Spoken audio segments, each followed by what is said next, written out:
Hey guys, Aaron Cybertron Zeng here, and today I'm back with another episode of Road to Ranked, where I climb the online VGC 15 ladder and provide live commentary as I go. We're just going to jump into today's episode, currently sitting at a rating of 1682, so hopefully we can pick up 2 more wins in today's episode, which will put us over 1700. As always, if you enjoy Road to Ranked, please show your support by leaving a like in the video. I'd really appreciate it, as we're just going to look for our first opponent of today's episode. Sean from New York with a rating of 1584 is going to help us kick today's episode off. He's got a pretty cool team here, I like it a lot, of Milotic, Rotom Heat, Mawile, Tyranitar, Conkeldurr, and Gengar. The first thing that, I think of when I see this team is Trick Room. Mawile, Rotom Heat, Conkeldurr, Tyranitar, all Pokemon that like to operate in the Trick Room. Milotic, obviously not as fast as other Pokemon in the format as well. Gengar may very well be a Trick Room variant here. Nikolai Zelensky, who won the 2014 World Championships in the Seniors Division, ran a Trick Room Gengar, and Hui Ha, who some VGC veterans may know, he ran a Trick Room Mewtwo back when Mewtwo was allowed in VGC 2010. So a lot of the times, these fast Pokemon, which you would never expect to have Trick Room, may carry it, and that can throw you off guard. So that's definitely something I'm anticipating. I don't anticipate Gengar being a Mega Gengar, but could potentially be it. A Mawile here, though, you never see normal Mawile, so that's definitely a Mega Evolution. The Tyranitar, Mega Tyranitar not really has seen much usage, so probably not a Mega here either. Definitely a scary matchup here in general, though. I don't think my matchup against against Conkeldurr is particularly good, especially if it's a knockoff, but I do think Aegislash is essential in this match. It's been a pretty common trend in the last couple of days, but a lot of these teams are just quite weak to Aegislash, so I'm going to probably want to play with that in mind. Let's see what I want to lead with. I like the Rotom Aegislash lead the most, I think. Kangaskhan, honestly not amazing in this match. And I'm actually thinking of not bringing. The main reason why I'd still bring it is for the low kick against the Tyranitar and the double edge against Rotom Heat, and for fake out, which is always really good in stalling out Trick Room. But I'm not entirely sure if I actually want to bring it right now.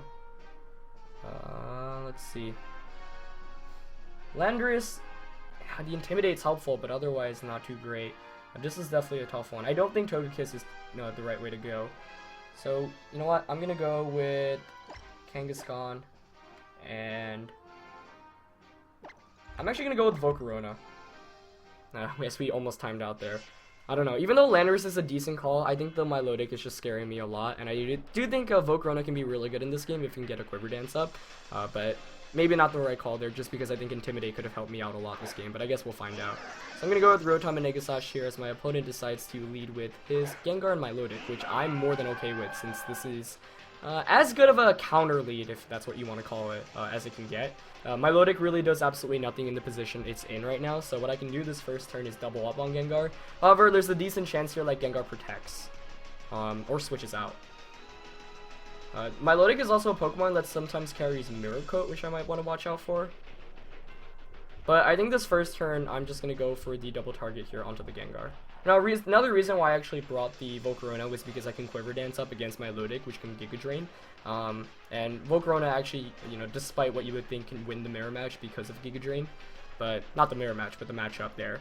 So, yeah, I didn't want to just lose Rotom immediately and have no great way to deal with Milotic, especially if it has Recover, which most Milotics in VGC tend to carry. So that's why I decided to bring it. He's going to go for the Energy Ball there with Gengar, though. That was about the last thing I was anticipating. Actually picks up the one-hit KO there onto Rotom. Wow. That is some heavy damage there. And he sets up a Light Screen with Milotic as well. This is a pretty crazy start to the game. One I'm definitely not too pleased about. Perhaps it wasn't a good idea to just sacrifice Rotom like that immediately, but Energy Ball Gengar, perhaps the last thing I would have anticipated. Let's see if he's Focus Sash with Gengar here or not.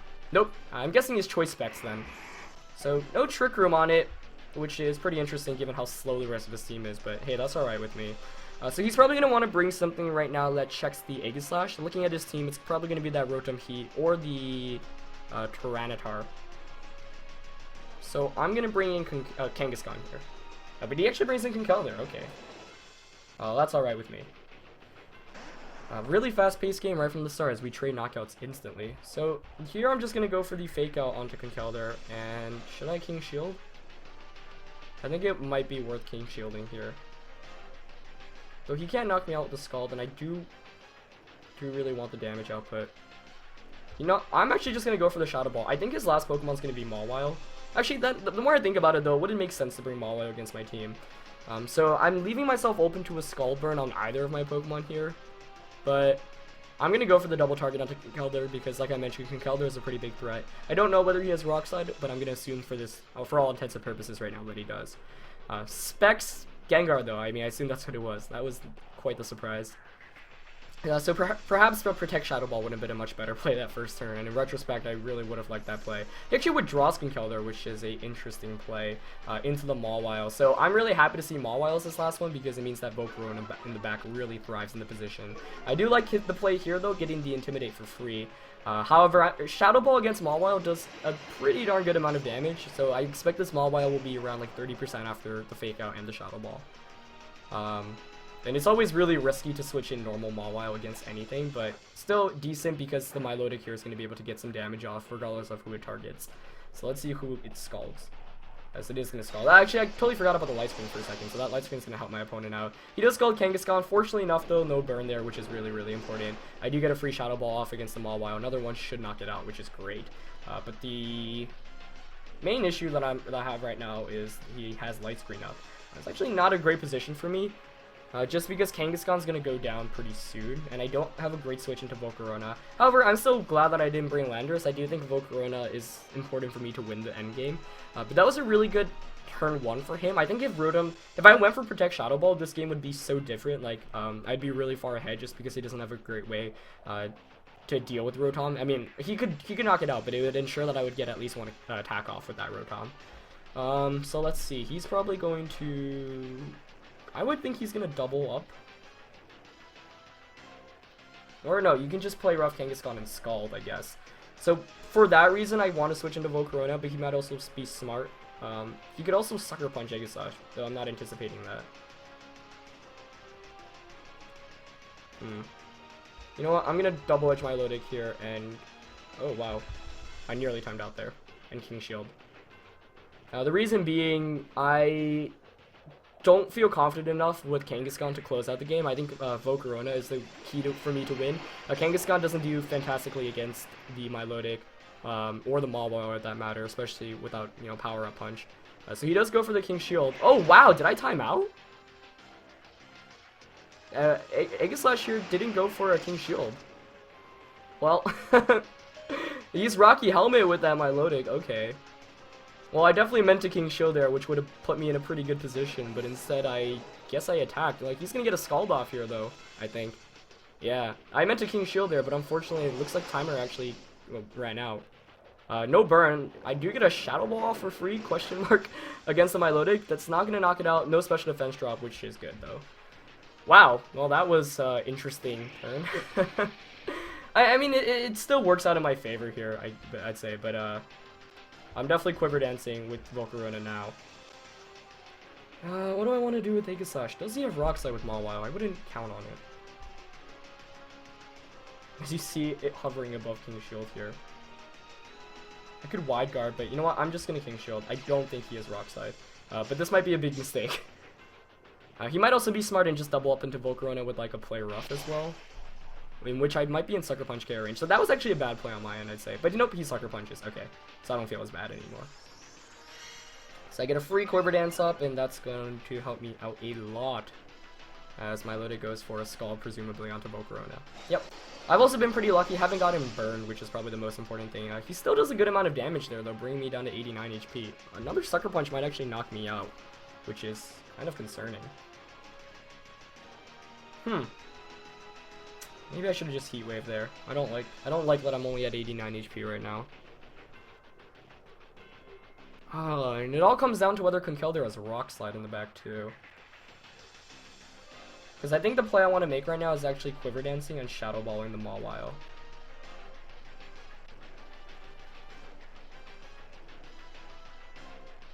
Could Sucker Punch knock out Volcarona?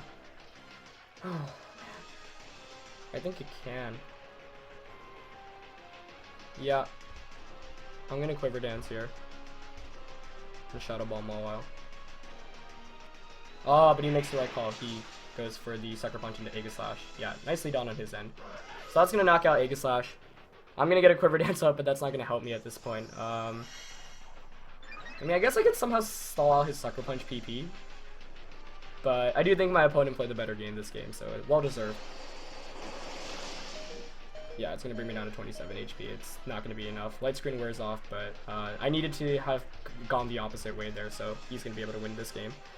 Very nicely played on my opponent's end, though. I mean, that's the nice thing about having surprises like Specs Gengar with Energy Ball. Unfortunately, this team, you know, Flame Body activates against Mawile there. The Mawile switching was actually really, really well done on my opponent's end too, because Kangaskhan really wasn't the right Pokemon, I think, to have in this matchup. Though looking back at it, I don't think Togekiss or Landorus were especially good to have either, but a great game to my opponent there. Looking back at what I could have done better, I mean, obviously there was the timeout there, which was actually pretty important. Because of that timeout, the Aegislash ended up being in the range where you know, Sucker Punch would knock it out, and if I didn't take any damage that turn, Aegislash should have been able to survive the Sucker Punch and knock out the Mawile. And even, you know, I also meant to just, if I, you know, actually wanted to attack that turn, I would have just targeted Mawile with the Shadow Ball instead. So I thought I input my moves in, but I think I ran just out of time there, unfortunately. So that's why you should always make your moves before the timer reaches really the last 5 seconds or so. But yeah, I mean, that wasn't... yeah, there were a bunch of plays I probably could have made better throughout the game as well, but great game to my opponent. We're going to find Darkstar from Italy with a rating of 1635 for our next opponent of the day, rocking a team of Thundurus, Charizard, Sylveon, Aegislash, Venusaur, and Bisharp. So, you know, interesting to see Charizard and Venusaur here, just because that was a really popular core throughout the last 2 seasons. Not as much anymore, haven't seen it in a while, but very good against my kind of team. Let's see. I kind of actually, this game, I can just see myself leading Kangaskhan Volcarona. Yeah, I like that a lot. I think this is a game where Volcarona can really thrive. Don't really want Rotom. Landorus would be nice here to Rock Slide Charizard, I think. So I could just go Landorus Aegislash. But part of me actually wants Togekiss for the redirection. Because he can, you know, Sucker Punch Volcarona. One of my issues with Volcarona is it's just weak to Sucker Punch, like, and it's not very physically defensive, as we saw in that last game. So I could go with Landorus. You know, I do think Aegislash is important here because I definitely need the coverage against Sylveon if my opponent chooses to bring it. So the last one is between Landorus and Togekiss. I'm leaning towards Landorus a bit more here, though. Yeah. Tailwind wouldn't be bad this game, but I think Landorus just puts out more damage. But I'm actually not ready to lock that in yet. I mean, it's just the Rock Slide pressure against Charizard and Thundurus is the most tempting thing for me right now. Tough decision, but I'm gonna go with Landorus ultimately. Landorus is just too good. I actually haven't used it on a serious VGC 2015 team that I've like brought to a tournament, but you know, you see in all these road to rank games, there's a reason why I bring it to the majority of the matches, just because it gives you positive matchups against really anything. That's why all the teams I build, I try to counter Landorus as hard as possible, and try to make it so my opponent can't even bring it at all. But I'm going to lead with Kangaskhan and Volcarona here, as we try to pick up a win in this next game. So my opponent leads with Thundurus and Sylveon, which I think is a pretty clever lead on my opponent's end here. However, it works out in my favor because I'm going to be able to just fake out Thundurus and Quiver Dance, and unless he's like HP Rock Sylveon, he's probably just going to go for the Hyper Voice. And he's probably going to want to Thunder Wave my Volcarona the following turn, but the nice thing is the Fake Out and the Quiver Dance should allow me to KO his Thundurus with Heat Wave. So, you know, when I went into this game, I figured that Volcarona would be the key to winning just because he had no way to really shut it down, and it looks like that's going to be the case so far. You know, Sylveon shouldn't do too much to Volcarona, especially after the Quiver Dance. Fake Out here does do a very good amount of damage, hopefully a Heat Wave after Quiver Dance knocks it out. Looks like he was going for a Thunder Wave there, as I'm going to be able to get this free Quiver Dance up. Though he might have gone for a taunt, maybe he's offensive as well, though I don't really count on it. And Sylveon does launch the Hyper Voice here to no surprise at all. Still does a lot of damage to Volcarona there. Of course it was a critical hit. Well, that actually sets me back a bit because he has the Bisharp in the back, so not very happy about that. I could just double edge Sylveon Heat Wave here, but I actually want to conserve the Kangaskhan. I could switch into Landorus here, but I'm gonna switch into Aegislash. And I'm just gonna Heat Wave. Well, the issue with that is, then you get a free switch into Bisharp, which he has in the back, I presume. Well, he's what? Hyper Voicing Kangaskhan, I would think, and maybe Thunder Waving Kangaskhan as well. I could actually double edge Sylveon and Heat Wave. Yeah, I like that play more. Just get knockouts while I can. But he goes for Swagger onto Volcarona, which I'm actually fine with since I had the Lumberry. So that works out perfectly here. Heat Wave actually doesn't knock out the Thundurus and gets a crit on Sylveon as well. Wow. So pretty bulky Pokemon on his side, but fortunately enough, he didn't do anything meaningful with that Thundurus going for the Swagger. And I do have the Lumberry as well. So Double Edge here is going to knock out the Sylveon. Now I'm really regretting not bringing Togekiss just because I think at this point with Follow Me support I could actually just close out the game with Volcarona. But I presume we're going to see Bisharp come in here. I guess we'll find out. Which is always a bit interesting because I could also Quiver Dance away to avoid the Sucker Punches. But he brings in Charizard. I guess he doesn't have Bisharp, perhaps. But I'm more than okay with seeing Charizard come out right now. Especially since he did not manage to burn my Lumberry, which is really, really good news for me. Let's see. I could just Sucker Punch Heat Wave. Just based off what he has in the back, though. I think it's a better idea to... I could just Double Edge into the Charizard. I don't know how fast. I mean, I assume he's max speed, but I'm not sure. But the main thing is I want to get the free switch into Landorus right now. Yeah, so I'm just going to Double Edge Protect here. Worst case, I just lose Kangaskhan and get a free switch into Landorus, and he doesn't switch out either, which is good. So Charizard is Charizard Y, not much of a surprise, but every time you see Charizard and Venusaur, you should always just think twice because, once again, you know, Florian Wordak, also known as the Flow, did manage to win Italy Nationals with Charizard X and Mega Venusaur last year. But Volcarona's going to Protect first, so I assume Charizard's not protecting here. He goes for a Swagger onto the Volcarona. He does get the Heat Wave off, so Charizard being faster than Kangaskhan here, but that's alright. That's going to knock Kangaskhan out, sure, but I get a free switch into Landorus. However, he's probably going to Swagger Landorus, which gives me nightmares. Because that is how I lost Worlds in 2013 in the semifinals in the third and most clutch game.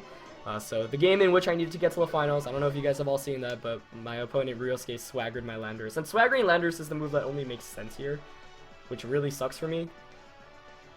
But I kind of have to just Rock Slide and Heat Wave. I could also Quiver Dance with Volcarona, I guess, but let's, yeah. This is one of the cases also where if I had like Rage Powder with Volcarona, that'd be really nice. So I think this game might just end on a 50-50 roll right here. He actually protects with Charizard, which I'm actually more than okay with because I would think he would go for the Swagger and the Heat Wave this turn. But instead he actually Swaggers the Volcarona, which is really good for me since I do have that Lumberry still. So that works out perfectly for me. I'm going to be able to knock out Thundurus here and not lose anything. So I think the play my opponent really should have made was Swaggering the Landorus and going for the... Well, actually, let's see. Can Rock Slide connect here? Because I missed Heat Wave. It does, okay. I think the play my opponent should have made was just Swaggering Landorus and Heat Waving because if I hit myself in Confusion, Heat Wave should knock out the Volcarona, and I should have done enough damage with Confusion to knock myself out. So he probably didn't want to give myself the attack boost, but instead that works out perfectly for me. Although he does get a free switch into Venusaur here, which is quite nice for him. Let's see. I actually don't know how many turns of Sun there are left. That's the thing I should have been counting. Well, I'm just going to Rock Slide and Heat Wave here. Venusaur can only target one of two Pokemon. So I'm going to be able to pick up a knockout here, most likely. He goes for the Sleep Powder, actually, onto the Landorus, which is a good play. But that means Heat Wave, as long as it connects, should knock out the Venusaur here. As it does, good. Unless he's Focus Sash, which would be interesting. Nope, okay. So that's good. It's a 3-on-1 now, but he's going to be able to get a Heat Wave off. I'm not sure if it's enough to knock out Volcarona. I think it is, but I'm going to take this first turn of Sleep at least with Landorus. He's going to go for the Heat Wave, yep. Connects with both Pokemon. Isn't enough to knock out Volcarona, I would think so. Oh, but I hang out with 1 HP! The clutch! Now, you know, even if I didn't hang on, it would have come down to 1, whether Landorus could have woken up or not, and 2, I mean, Sun would have gone down. I think he would have Overheat as his last one. I'm just going to go for the Protect here, though. Because ideally I'd like to stall out the Sun. And then get Aegislash in for free so I can't get knocked out. Unfortunately, Landorus doesn't wake up, so if it woke up there, obviously I would have just won the game right there and then. And he's going to go for the Heat Wave. And another thing, you know, I didn't want him to knock out both of my Pokemon in one turn, because that would have been problematic as well. So he knocks out Landorus there.